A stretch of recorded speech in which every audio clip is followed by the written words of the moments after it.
we're going to go ahead and do Parsvottanasana. So that was one of the requests for this morning. Facing your chair. Heels in, toes slightly out. So I have about 3.5 inches between my toes. So I have a wedge, right? The wedge. Boop, boop. Okay. And then right foot forward. So nice long stride, hands on your hips. So Parsvottanasana is a forward fold. Weight to the outside edge of the rear foot, so anchor the outer rear foot, extend from the back of the knee up to the buttocks. So your back leg holds you steady in this pose. Weight on the inside edge of the front foot without collapsing your inner knee. So inside edge of the front foot, lift the inner knee and turn the inner knee slightly out. So what? So that the kneecap points toward the second and third toe. So that's the position, kneecap pointing toward the second and third toe. Roll your shoulders back. Inhale deeply and exhale, hinge at your hips. So shoot the hips back a little bit as you come forward, hands are on the chair. Now, if your hamstrings are really tight, so we're going to let the spine round as much as it will round, and if the hamstring's really tight, you can pulse by bending and straightening. Bending and straightening. Keep the rear heel anchored as you do so. So you warm up that hamstring and really get a good length on the hamstring muscle. The other version of pulsing is the pulsing of the spine. So we're going to go ahead and do that. So if I round down and touch my head, drop the head down, and then lift my head and chest up and look forward like I'm doing cat-cow, right? So it's a little bit of engaging the lower belly and rounding down. And then lifting the head and lifting the tail, a little bit like cat-cow. And then engage the lower belly to stabilize your hips and round down.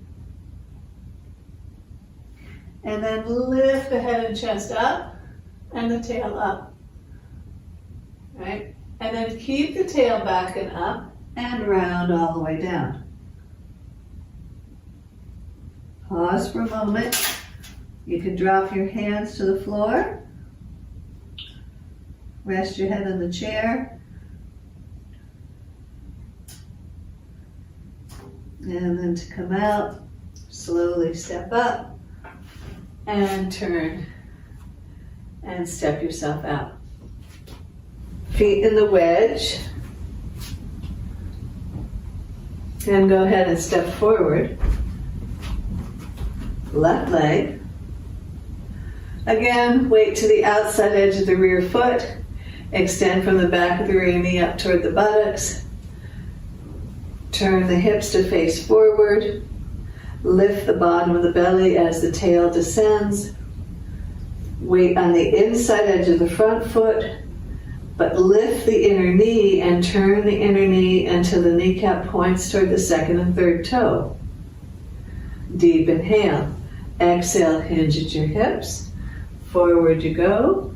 Hands to the chair. Let the head release down. And then pulsate. Bend the front knee and straighten. Bend and straighten. Bend and straighten. Bend and straighten. And now let's go ahead and do the arms. So lift the head and chest. Cat-cow. Tail up, head up. Exhale, release. Okay, curl the tail.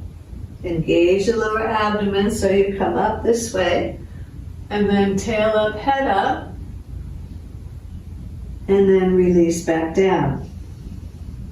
I think I did better on the other side. Head up, tail up. And then curl the tail in. Engage the lower abdomen to round your back and stabilize your pelvis. And then exhale, lift the head and chest, tail out, extend, and again curl, tail, spine, release down,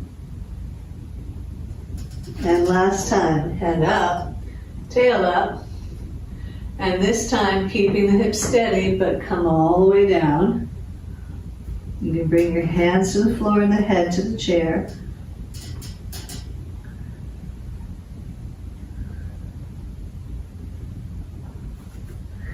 And then inhale, up you come, and step out. And pause a moment, come to Tadasana.